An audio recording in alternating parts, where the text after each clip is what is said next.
Welcome in KSL Sports Rewind, our weekly recap show. Thank you for joining us, everyone. My name is Dane Stewart. Please be joined by Jeff Hansen. Just a reminder, KSL Sports Rewind is brought to you by Heidemann and Associates. If you have any legal needs, the experts at Heidemann and Associates can take care of you. They're a full-service law firm. They're also a flat-fee law firm, so they're not going to bill you for a ton of hours. They'll even give you a free consultation if you tell them that Rewind sent you. If you want to learn more about their offerings, how they can help you out, check them out online at utah.law. Well, Jeff, we did 4 downs with you last week. We're back here after week 4 to give 4 more downs. We got 4 great topics. You ready to dive in? Let's do it. Awesome. Hey, our first down question. Jeff, we've had impressive starts in 3A.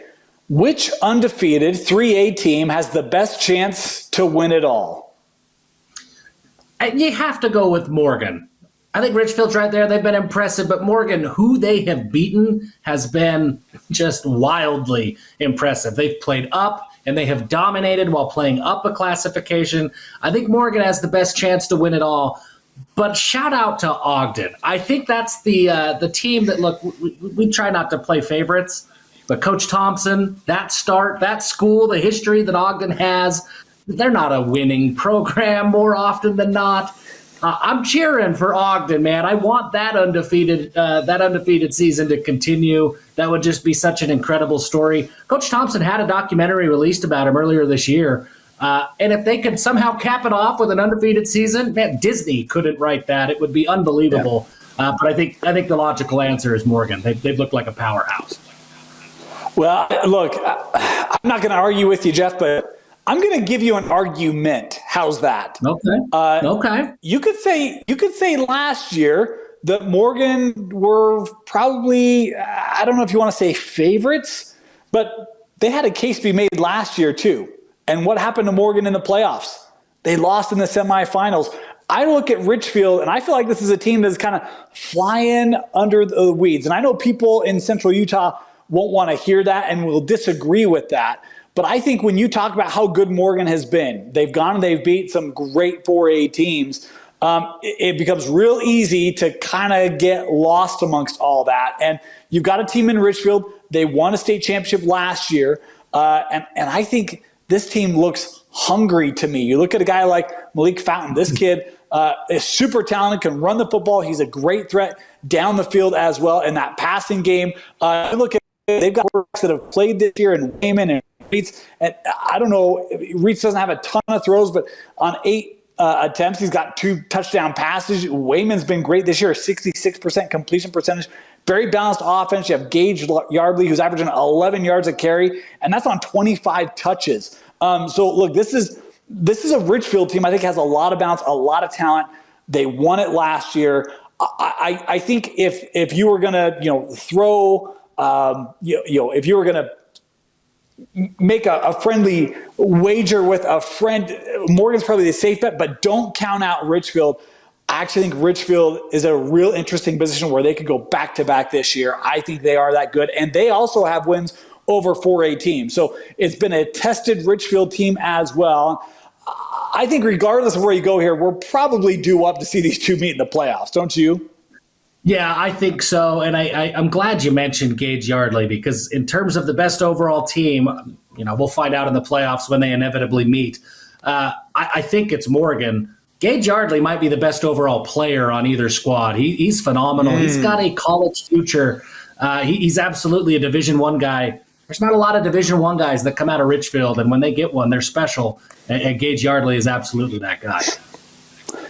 There's a reason why this team is scoring over 40 a game. They beat a really good Cedar team week 1, handled Westfield, Payson. It is a really good Richfield team. All right, Jeff, good answer. Appreciate the thoughts there. Let's move on to our second down question. Who had the better win in week 4? We had a couple teams that had not won a game yet. They both picked up their first wins of the year. West over Olympus or Dixie over Hurricane? A couple of really impressive ways. The way that those teams won, both Dixie and West, really fun wins. I think I lean West a little bit because they did it maybe not how I expected. I didn't expect them to have to win in a shootout. I expected them to win with defense, keep it low scoring, and do enough. But Camden Lopati throws for more than 300 yards. Chachi Pan continues to do his thing, more than 100 yards receiving. They're unreal. I mean, Lopati also had a bunch of rushing yards as well. They've got weapons on it seems like everywhere they look offensively. I didn't know if West could keep up. I mean, they played so many out-of-state schools. I didn't know how that offense would look once they came back home. I didn't know if they could win with style points, right? If they could keep up on that offensive shootout type of a game. And to do that against Olympus, that we know, Dane, they are a gritty, hard-nosed, defensive, physical football team. To do it against that defense, I was really impressed with the way that West came out and debuted in the state of Utah. West has some guys. I mean, you talk about Lopati, Louis Hamilton. This guy was almost unstoppable for West offense, and Isaiah Hawley has been great this year, toting the rock. That Olympus team could score points, too. That was a back-and-forth game. That one didn't get over until it feels like Saturday morning. That was a good one. But I'm going to go Dixie here. When you think about the start of the year, very atypical for the Flyers. They were 0-3. That offense in 3 games had only scored 12 points. They were down 35-20 to Hurricane. And before you're like, oh, it's Hurricane. Hurricane battled Mountain Crest. They lost that game by 15. Mountain Crest has been really strong this year. Another one of the losses for Hurricane came out of state. They lost by 1. Look, this is a improved Hurricane team, and they had a lead late. And the thing I loved about Dixie was the way they did it. These are not the Dixie Flyers of 4 years ago where they're throwing the ball all over the field. It relies on the running game in Ran Sawyer. And you're down multiple possessions in the second half, and you run your way back in this. Sawyer ran for 300 yards in this game on 24 carries and had 5 touchdowns. It's very rare you see a running game come back to get a win when you trail multiple possessions in the second half. That's exactly what Dixie did behind an offense that had found trouble scoring. Ran Sawyer had himself a ball game. I was super impressed with Dixie coming back and getting that win over Hurricane. Yeah, and you're right. I mean, to do that, to come from behind like that on the ground, that means a couple of things. That means your defense is playing really, really well and forcing an offense off the field quickly, and you are getting chunk yards. I mean, you are gouging the opposing defense for big runs because it's hard. You run out of clock if you're doing it 4 or 5 yards at a time. You got to get chunk yards, and that's what Dixie did. 300 yards for Ran Sawyer. He lived up to his name. He ran on Friday night. Big win there for the Flyers. Okay, Jeff, we got our third down coming up. There's a big down for you here, Jeff. Region 6, been super strong this year. Great starts for a multitude of teams. A couple teams have looked really impressive. Who's your pick with region play just starting to come out with a Region 6 championship? You know, I almost wish that we handled this debate style like we're in high school debate class, Dane, where you gave me my position before I answered the question, and then I just have to frame up the argument behind it. Because I can make a case for any one of 5 teams to come out and win this. I think we talked about this a little bit on the Red Zone show, and you know, I thought it was this. I thought that experience that they had, I thought that they would be able to kind of find their way on top. It's going to be a really tough fight. These teams are going to beat each other. On Friday night, I thought it was Olympus. As I've had time to sit and think about it today, I think that the variability that we now see from the East offense makes East a totally different animal than what in the past. They've always had talent. They always have big dudes in the trenches. They've got a coach who knows how to win at a high level. And now they've got an offense that has kept up with the times. It's evolved as football has evolved now. This is a different East squad. They've still got to keep their heads about them. They've still got to play disciplined and execute week in and week out. But I think that this East team, with some of those new wrinkles, you don't know how to defend East anymore. You used to know exactly what you had to prepare for each and every week. And no matter what the game was, no matter what the game script said, East was going to be East. You can't have that anymore. East is a little bit more unpredictable. I like Brandon Nadich and his squad to come out on top. Ask me again on Friday. I might change my answer. But right now... Look, I I watched that game with you, Jeff, and I was super impressed with what we saw from East on Friday night. They trailed in that game early. They came back. The defense forced turnovers and scored. The offense looked dynamic. It looked really, really strong for the Leopards. I'm gonna go. Yeah, like this is only our second show together for these weeklies. I'm gonna go true Dane fashion. I'm going to say there is not a champion. I think there's multiple champions in Region 6. I don't think anyone runs the slate. I think this region is that good. You look at a team like Brighton, their defense has been spectacular through the first 4 weeks of the season. They've only given up, I think, 49 points through 4 games. That's a pretty stout defense. And you look at their running game with Hurdle. Palapoy's been good at the quarterback position. Hasn't necessarily had to throw for 300 yards a game, but has enough versatility to keep the other defense honest and allow that running game to hold true. I think they're going to run into some tough defensive matchups. East had them last year. Remember, that game was maybe a controversial call at the end, according to some fans, as East almost got that win against Brighton last year. Brighton will have to go to East this year. And then a team that you just talked about, I think the versatility of what we saw on offense from West this last week shot everyone in Region 6 on high alert. I don't think anyone runs the table in Region 6. I think any one of those teams could, I would say are the favorites for Region Championship, Brighton, West, and East. And I think those matchups will determine who ultimately comes away with it. For sake of differentiation, I'll go with, I need my magic 8 ball. I'll go with Brighton. You seem like you could be easily talked out of that. Well, here's I think you probably have multiple one-loss teams in that region. I just don't know that anyone is strong enough to beat everybody else all year long. Yeah. Because even a team like Olympus, who lost week 1, even a team like Alta is one that if you're not ready to go, Alta is going to pop you upside the back of the head. This is a really difficult region. You got to bring your A game every night. Highland is no slouch in this region anymore. So for me, I just think it's going to be hard for anyone to go undefeated. And that way for me, I think Brighton's probably going to be up there. They may lose a region game. Do they lose to West, or do they lose to East, or do they lose to someone else? And maybe they go undefeated and I come back and have to eat these words. But I do think it's going to be a shared Region 6 championship. And I'll say Brighton is one of those teams who likes to share. How's that? There you go. All right. Hey, we got a 4th down question here, Jeff. This one, we got a lot of great games this week. Which Week 5 game are you most excited about? I'll give you 4, and you can make a choice. Corner Canyon at Skyridge, Brighton at Olympus, Northridge at Viewmont, or Ridgeline at Green Canyon. All 4 of those games are exciting, and I am excited for that Northridge Viewmont game. There's no question about it, but I'm excited, maybe the most excited, for Corner and Skyridge, because this is a game that I know Skyridge right now, they want to get over the hump. They want to beat Corner.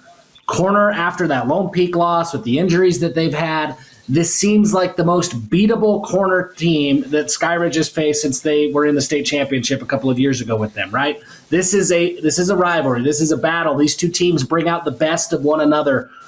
And they both got a lot of question marks right now. They both have some uncertainty about how they're going to be able to execute, who steps up. Is Keneal Sweetwine the real deal? Can he take care of the turnover issues? Can Helaman Kasuga do it without all of the weapons lined up beside him?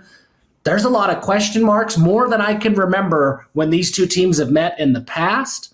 And I think that there's a lot of young guys looking to make statements to say, no, we are the premier program. I'm excited to watch what that game is. I'm excited to see two quarterbacks who presumably are going to play the next 2 years at their respective schools. We're going to watch them battle. Both are good. Both are national level recruits. Both are going to be vying for that top quarterback spot in Utah. It feels a little bit like Cam Cooper and Zach Wilson back in the day. It's going to be a lot of fun. I think there's a ton of storylines. And I'm a storyteller, Dane. I'm a story kind of guy. I think the storylines for me in that Corner Skyridge game, that's the reason I'm the most excited to see those two teams play. Okay, Jeff, since you're a story guy, are you going to tell us the end of the story, how this one ends up at 9:30 on Friday night? Yeah, I think that until I see a clean, turnover-free game from Keneal Sweetwine, I can't predict that that's going to happen. There's been a couple of plays in every game they've played so far where Skyridge has had a turnover that has kind of flipped momentum. They've been able to battle back and regain momentum or whatever, get another turnover of their own, get a big stop. They've been able to withstand most of those turnovers so far. Corner's not the team that you can turn the ball over against and expect to win at the end. So I think that Corner, I'm just going with what I've seen so far through 4 games. I think that the turnover issues bite Skyridge just enough, and Corner's able to leave on Friday with the win. But if Sweetwine and co., if they can play a clean football game, I think this one's going to come down to who has the ball last. Oh, interesting. So you're thinking close. I was going to ask if you were going to go with a score prediction, maybe 26-11, pull a little old ESPN pick back in the day. No, I wish. I was confident enough to say a score. I do think it's tight. It depends on turnovers. Okay. I don't think that Corner will let those turnovers go. But if Sweetwine can keep it close, or keep it clean rather, then I think this is close, and you're looking at a 1-score game at the end of it. I'll tell you, it's strength on strength, right? I mean, this Skyridge defense has been legit. 29 tackles for loss this year, 3 interceptions, 11 sacks. They've been flying all over, and you've got a little bit of, I'll say, a wounded. You've got an offense that doesn't have all of its pieces for Corner Canyon, so how do they attack that defense? It'll be a great matchup on Friday night. That's a good one, Jeff. I'm going to go a different direction. I'm actually surprised. You told me you were didn't your parents meet in Cache Valley or something? I thought you were a Cache Valley guy, Jeff. I know, man. That Ridgeline game's going to be a ton of fun. That Green Canyon defense, they're not overlooked. Not overlooked this year. That's a rivalry. But here's the thing. When you look at that game, the Green Canyon defense has been one of the best, if not the best, defense in the entire state this year. And they're going up against an offense that's absolutely loaded for Ridgeline. We look at a guy like Nate Dolly, and the piece got Crew Jones. I mean, that is a loaded Ridgeline offense. So you got strength on strength in 4A. They're both 4-0. They're both undefeated. You get an early lead in Region 11 in this one. And they're the 2 new schools up there going to battle. There is so much on the line in this game. And I love the fact that you have the power of the Ridgeline offense and the power of the Green Canyon defense going toe-to-toe. I think this one is going to be spectacular. And by the way, Peyton Wilson, that Green Canyon offense, it's not like they've been a slouch this year. They've been really good for the Wolves. I think that Green Canyon Ridgeline one is super interesting to see how that works out. But look, Northridge, Viewmont, 2 4-0s. And how about this? Teams that are not accustomed to that. You want to take a guess the last time Northridge started the year 4-0, Jeff? Oh, it's probably been 2007, 2008. It's been a while. It's been a while. 2012 for Northridge. You want to know the last time Viewmont started 4-0? I can't even guess. It feels like it's been a long time since Viewmont has been undefeated.